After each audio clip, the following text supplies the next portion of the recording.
दोस्तों नमस्कार। मेरा नाम नरेश सिंह है और मैं इंदौर में प्रोफेसर हूँ। मूल रूप से गांव जखवाला का रहने वाला हूँ। जैसा कि मैंने पहले बताया था आपको, आज गांव जखवाला में विकास की समस्याओं पर मैं जिक्र करूंगा इस वीडियो में कि किस कारण से गांव जखवाला में विकास नहीं हो पाता। गांव जखवाला राजपूत बहुल जाति का गांव है। सबसे पहले सन 1600 के आसपास एक गहलोत परिवार यहाँ पे आया था। सिमलाना में उनके रिश्तेदार थे, वो यहाँ पटवारी थे। उससे पहले ये गांव त्यागियों का गांव था। त्यागी यहाँ से घलोली और कूड़ी गांव में देवबंद के पास जो गांव पड़ते हैं वहाँ चले गए थे और ये गहलोत परिवार यहाँ बस गया। इसके बाद गहलोत परिवार के कुछ रिश्तेदार चौहान यहाँ पर आए और सिमलाना से सन 1652 के पास आसपास एक परिवार आया जो कि हमारे बाबा जी का परिवार था, मोती बाबा जी का परिवार। और उसी से पूरा गांव, पुंडीरों का गांव जखवाला बाद में राजपूतों का गांव बना। मेरे थंबनेल में आपने जो टाइटल में पीछे एक तस्वीर देखी होगी मंदिर की, यह कोई साधारण मंदिर नहीं है। यह 1752 में हमारे एक पूर्वज राम दयाल जी ने चंडिका माता का मंदिर बनवाया था और इस मंदिर के पीछे बहुत सारा इतिहास छुपा हुआ है। 1761 में अहमद शाह अब्दाली की लड़ाई में कुछ व्यक्ति यहाँ पर मारे गए थे। लोग तो ये बताते हैं कि उन्हें मराठों ने मारा था, लेकिन इतिहास से यह बात पुष्टि होती है कि मराठाओं ने जमुना पार नहीं करी थी, बल्कि वो सैनिक जो अब्दाली की सेना में जो हिंदू और भारतीय सैनिक थे जो वापस भाग रहे थे, उनको अब्दाली की सेना ने जो अफगानिस्तान से आई थी उन्हीं को भागते हुए को मारा था वापस मराठों से लड़ने के लिए। हो सकता है यह लड़ाई गांव जखवाला में उसी संदर्भ में हुई हो। अभी तक गांव जखवाला में कुल 16 प्रधान हुए। अभी वर्तमान में प्रधान सोनू गहलोत है जो कि 16वां प्रधान है और जिसका चुनाव 2021 में हुआ। विकास के नाम पर गांव में सिर्फ एक प्राइमरी स्कूल है और एक हाई स्कूल है। छोटा सा प्राइमरी स्कूल है, छोटा सा पुराने मंदिर चंडिका माता मंदिर के पास एक जूनियर हाई स्कूल है और एक हाई स्कूल है जो कि बिना चार दीवारी का है, जिसमें कोई भराव नहीं और गड्ढे बने हुए हैं। प्राथमिक स्वास्थ्य केंद्र की एक छोटी सी बिल्डिंग बनी हुई है मंदिर के पास, पुराने चंडिका मंदिर के पास, उसमें कभी कोई उसका उपयोग नहीं हुआ और आज वो बिल्डिंग बड़ी जर्जर अवस्था में है। वहां कभी कोई कंपाउंडर डॉक्टर कभी कोई नहीं बैठा। नाली और सड़क पानी की निकासी की बहुत बड़ी समस्या है और गांव से पानी का निकास जो है वो बाहर की तरफ पूरी तरह से ठीक से नहीं हो पाता। यह गांव करीब करीब 2500 वोटर इस गांव में है और कोई पोस्ट विकास जो समस्याएं, मुख्य समस्याएं हैं जो मैं बता रहा हूँ यहाँ पर कोई पोस्ट ऑफिस नहीं है। प्राथमिक स्वास्थ्य केंद्र की स्थिति मैंने बताई कि खाली बिल्डिंग है, कोई बैंक की शाखा नहीं है। गांव में कोई सार्वजनिक पुस्तकालय नहीं है, ना सार्वजनिक ना व्यक्तिगत, कोई पुस्तकालय गांव में नहीं है। पंचायत भवन के नाम पर सिर्फ एक कमरा है पुराने चंडिका मंदिर के पास में।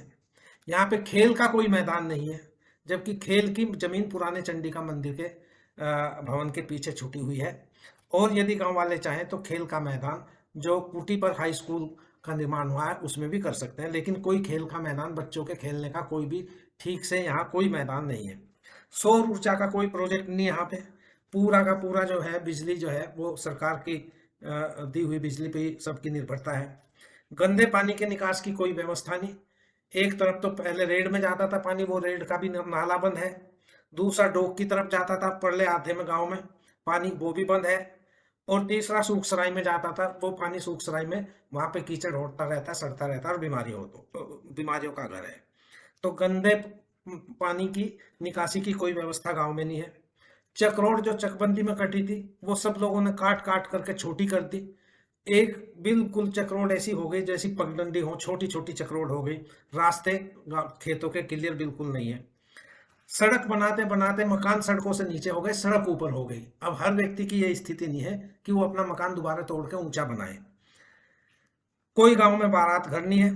किसी भी मंदिर और पूजा स्थल पर चार दीवारी नहीं है। कई सारे पूजा स्थल हमारे गांव में है। दो माता जी के मंदिर हैं, भूमिया खेड़े का मंदिर है, बाबा धीरजमल का स्थान है।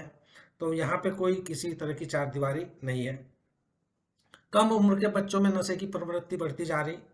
कुछ बच्चे धूम्रपान, शराब, भांग, सुल्फा आदि सब पीने लगे। इसके बारे में मैंने पहले एक ऑडियो क्लिप भी डाली थी कि भाई ये गलत है, बच्चों को समझाओ। पढ़े लिखे युवा बेरोजगार हैं और किसानों की आमदनी सिर्फ खेती पर निर्भर है। किसानों को और आमदनी का कोई साधन नहीं है। और इसके अलावा जो है ये सब मैंने विकास की कमियां इस गांव में गिनाई, और जो भी समस्याएं इस गांव की हैं वो मैंने गिनाई। इसके अलावा गांव में आपसी गुटबाजी बहुत है और ईर्ष्या बहुत है, इसी की वजह से गांव का विकास नहीं हो पाता। अब आप सोच रहे होंगे कि जब मैंने इतनी समस्या गांव की गिना दी तो ये गांव बड़ा गरीब गांव होगा, दीनहीन परिवार रहते होंगे, गरीब परिवार रहते होंगे। ऐसी स्थिति बिल्कुल नहीं है।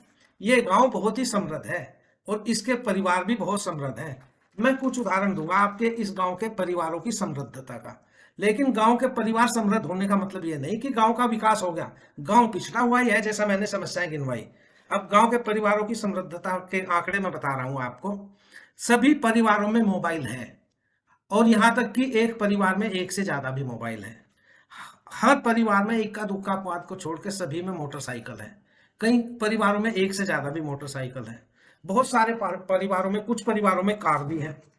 बहुत सारे किसानों के पास ट्रैक्टर भी है, और सभी किसानों के, सभी परिवारों के मकान, घर और घेर यहाँ पे पक्के हैं। बहुत किसानों के निजी बोरिंग है, बिजली के बोरिंग। इक्का दुक्का परिवारों को छोड़ दे तो सभी परिवार, सभी व्यक्ति यहाँ पे पढ़े लिखे हैं। 50 से अधिक परिवार ऐसे हैं जिनकी कुल संपत्ति यानी कि मिल्कियत 1 करोड़ से ज्यादा की है। तो ये गरीब परिवार गांव नहीं है कोई, ये बड़ा समृद्ध गांव है। यहाँ पे 3 पीएचडी हैं, 1 पीएचडी कर रहे हैं, वजीफा मिला हुआ यूजीसी नेट का, उनमें से 1 पीएचडी में हूँ। एमएससी भी है, एमए भी है, इंजीनियर हैं बहुत सारे, पॉलिटेक्निक किए हुए बच्चे हैं, मिलिट्री में हैं बहुत सारे बच्चे, सेना में, पुलिस में भी हैं, और दूसरी सरकारी नौकरियों में भी हैं। 10 व्यक्ति कम से कम सरकारी पेंशन ले रहे, सरकारी सेवा से रिटायर होने के बाद, और 50 व्यक्तियों के आसपास सरकारी और निजी क्षेत्रों में नौकरियां हैं।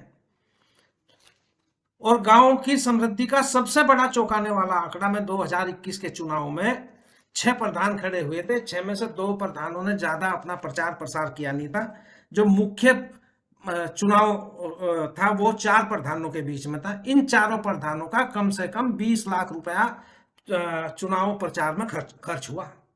उस 20 लाख रुपए में मिठाई भी बांटी गई, कपड़े भी बांटे गए, मुर्गे भी खाए गए, बकरे भी खाए गए, और शराब भी बांटी गई। यहां तक कि कुछ लोगों ने तो 6-6 महीने की शराब इकट्ठी कर ली चुनाव प्रचार में अपने पीने के लिए। 1-2 व्यक्तियों की मृत्यु भी हो गई शराब पी करके, और 5-6 के लीवर खराब हैं जिनके इलाज चल रहे। तो ये गांव गरीब बिल्कुल नहीं है, इस बात को भूल जाना। ये बहुत ही समृद्ध परिवार रहते हैं इस गांव में। लेकिन गांव पिछड़ा हुआ है, गांव में विकास नहीं है। विकास के नाम पे, जैसा कि मैंने बताया था आपको, विकास के नाम पे यहाँ सिर्फ एक प्राइमरी स्कूल है, एक जूनियर हाई स्कूल है, एक हाई स्कूल है, बस यही चीज है विकास के नाम पे। अब सवाल यह है कि गांव का विकास कैसे हो। इस गांव के विकास में मुख्य समस्या क्या है? इस गांव के विकास की मुख्य समस्या है यहाँ पे आपसी गुटबाजी और ईर्ष्या।